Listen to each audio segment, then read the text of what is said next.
और 2 दिवसीय दिल्ली दौरे पर आए हुए हिमाचल प्रदेश के मुख्यमंत्री जयराम ठाकुर। हमारे संवाददाता स्पर्श शर्मा ने उनसे खास बातचीत की है, सुनिए।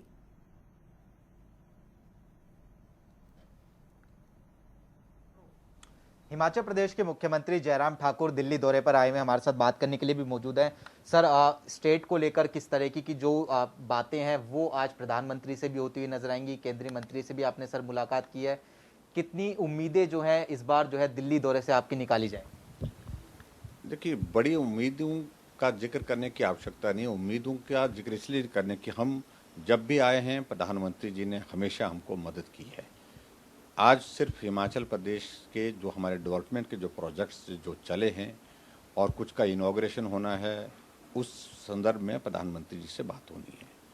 और आदरणीय प्रधानमंत्री जी हिमाचल प्रदेश के बहुत करीब हैं, करीब रहे हैं। यहाँ हिमाचल प्रदेश की सारी बातों का जिक्र करते जब भी मुलाकात उनसे होती है, तो मैं समझता हूँ कि ये सहज रूप से सारी चीज़ें जो है आदरणीय प्रधानमंत्री जी जो कर रहे हैं, उसमें आने वाले समय में भी उसी प्रकार से उनका सहयोग हमारे साथ जो है बना रहता है। सर, कोविड की स्थिति को लेकर हम पहले बात कर लेते हैं। किस तरह की जो स्थिति है वो प्रदेश में सर इस वक्त कोविड की बनी हुई है, क्योंकि तीसरी लहर का खतरा जो है कहीं ना कहीं बरकरार है, तो किस तरीके से तैयारी जो है फिलहाल हिमाचल सरकार कर रही है? कोविड खत्म तो नहीं हुआ है, कम हुआ है। हिमाचल में एक्टिव केसेस 1100 के लगभग हैं और लगातार हम देख रहे हैं कि हर रोज़ कम हो रहे हैं, धीरे धीरे कम हो रहे हैं भले, लेकिन उसके बावजूद भी कम हो रहे हैं। हम उसमें ये भी देख रहे हैं कि डेथ भी जो है हमारा जो है नंबर जो है वो भी काफ़ी कम हो गया है। कई बार कोई डेथ भी नहीं होती है दिन में, कई बार 1 या 2 डेथ ऐसी करके आ रही है। लेकिन फिर भी उसके बावजूद भी जहाँ थर्ड वेव का जिक्र आ रहा, तो सजग होने की आवश्यकता तो है, सावधानी तो बरतने की ज़रूरत है और हम तैयारियों के साथ आगे बढ़ रहे हैं। सेकंड वेव से बहुत कुछ सीखा है और थर्ड वेव में अगर ऐसी सिचुएशन आती है तो जो प्रेपरेशन की अगर हम बात कहें तो सारी चीज़ों को लेकर उस तरह से हम तैयार हैं। सर, वैक्सीनेशन की स्थिति की बात करें, प्रदेश में किस तरीके से वैक्सीनेशन अभियान चल रहा है? क्योंकि वैक्सीनेशन एक कहीं ना कहीं कारगर उपाय है, थर्ड वेव को भी उससे रोका जा सकता है। वैक्सीनेशन में हिमाचल प्रदेश पूरे देश भर में पहले स्थान पर है। 45 लाख वैक्सीनेशन हम हिमाचल प्रदेश में कर चुके हैं और हमारी पॉपुलेशन 70 लाख के लगभग है। और ऐसी स्थिति में मैं कह सकता हूं कि वैक्सीन लगाने की वजह से, वैक्सीनेशन के कारण जो है कोविड में पूरे देश भर में कंट्रोल आया है और हमारे प्रदेश में भी अब काफ़ी हद तक कंट्रोल आया है। आने वाले समय में हम कोशिश करेंगे इस अभियान को तेज़ी से और आगे बढ़ाएं। हमारी जो डोजेज़ की रिक्वायरमेंट है वो हमने कम्युनिकेट कर दी है, बता दी है और उम्मीद करता हूँ कि जैसे हमको डोजेज़ ज़्यादा मिलेंगी तो उसके कारण फिर हम तेज़ गति से इसको आगे बढ़ाने की कोशिश करेंगे। सर, हिमाचल में टूरिज्म की स्थिति की अगर हम बात करें, एक टूरिज्म अर्थव्यवस्था के लिए बेहद ज़रूरी है। पिछले दिनों जो तस्वीरें आई वो कहीं ना कहीं असर जो है चिंताजनक भी थी। प्रधानमंत्री नरेंद्र मोदी भी जो है उस पर चिंता जता चुके हैं। किस तरीके से सर सामंजस्य जो है बैठाया जाएगा ताकि टूरिज्म पर भी किसी तरीके का असर ना पड़े और वो स्थिति भी ना आए कि कोविड जो है उससे कहीं ना कहीं फैलता हुआ नजर आए? देखिए, जहाँ तक वर्तमान स्थिति में हम देख रहे हैं, टूरिस्ट आया है और लंबे अरसे के बाद आया है और ये भी बात सच है कि बड़ी संख्या में आया है। टूरिस्ट आना चाहिए, हम इस बात का विरोध नहीं करते हैं, स्वागत ही करते हैं, लेकिन टूरिस्ट आने के बाद कोविड के नियमों का पालन करें, ये भी महत्वपूर्ण है।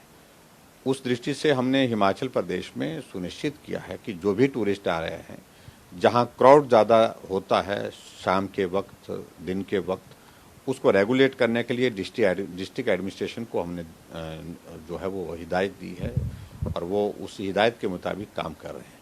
शुरू में थोड़ी बहुत इस तरह की 1-2 बार इस तरह की बातें ज़रूर ध्यान में आई थी, लेकिन अब बहुत अंतर है, अब कहीं भी उस तरह का क्राउड नहीं है और पिछले दिनों में हमने देखा कि प्रॉपरली ठीक प्रकार से वो सारी चीज़ें रेगुलेट होकर के चल रही हैं और जिसने मास्क पहना नहीं है उसको मास्क पहनने के लिए आग्रह कर रहे हैं। अगर मास्क उसके पास नहीं है तो मास्क उसको उपलब्ध कराया जा रहा है वहीं पर ही। इस प्रकार से हम प्रयत्न कर रहे हैं।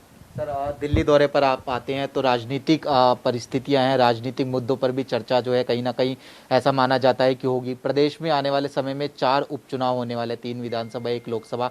कितनी तैयार जो है भारतीय जनता पार्टी खुद को जो है इस पूरे उपचुनाव के लिए मान रही है? हिमाचल प्रदेश में 4 उपचुनाव हैं, लेकिन ये चारों उपचुनाव के लिए हमारी तैयारियां शुरू हो चुकी हैं। जब भी चुनाव आयोग तारीखें तय करेगा उसके बाद चुनाव लड़ेंगे और निश्चित रूप से जीतेंगे। 1 लोकसभा है, 3 विधानसभा है हालांकि 2 जगह कांग्रेस के बहुत सीनियर लीडर्स उसमें रहे हैं। हमारी कोशिश रहेगी उन सीटों को भी हम जीतें। सर, एक अंतिम प्रश्न कांग्रेस के संदर्भ में। कांग्रेस कह रही है कि ये सेमीफाइनल जो है वो कहीं ना कहीं जीतती हुई नजर आएगी। प्रदेश सरकार ने जितना काम करना चाहिए तो उस तरीके का कार्य जो है नहीं किया है, तो कांग्रेस भी कहीं ना कहीं कॉन्फिडेंट जो है खुद को मान रही है। कांग्रेस कॉन्फिडेंट है इस बात को लेकर के, वो अपनी जगह बात कर रहे हैं, वो करते रहें, मुझे उस पर ज़्यादा नहीं कहना है। लेकिन हम भी अपनी जगह कॉन्फिडेंट हैं, क्योंकि हमने आज से पहले जो भी चुनाव हिमाचल प्रदेश में हुए हैं, चाहे लोकसभा के हुए, चाहे विधानसभा के उपचुनाव हुए, चाहे पंचायतों के चुनाव हुए, हमने अधिकांश चुनाव, सारे के सारे चुनाव जीते हैं। जनता टीवी से बात करने के लिए। तो ये थे हिमाचल प्रदेश के मुख्यमंत्री जयराम ठाकुर जो जनता टीवी से खास बातचीत कर रहे थे। कैमरामैन मोनू चौहान के साथ स्पर्श शर्मा, जनता टीवी, दिल्ली। तो कई मुद्दों को लेकर जनता टीवी से खास बातचीत आपने यहां पर सुनी हिमाचल प्रदेश के मुख्यमंत्री जयराम ठाकुर की, और साथ ही उन्होंने साफ तौर पर कहा है कि तैयारियां पूरी हैं। कोरोना की तीसरी लहर को लेकर भी प्रशासन को पूरे दिशा निर्देश यहां पर दिए गए हैं, और तमाम मुद्दों को लेकर, राजनीतिक हालातों को लेकर भी यहां पर खास बातचीत यहां पर की है हिमाचल प्रदेश के मुख्यमंत्री जयराम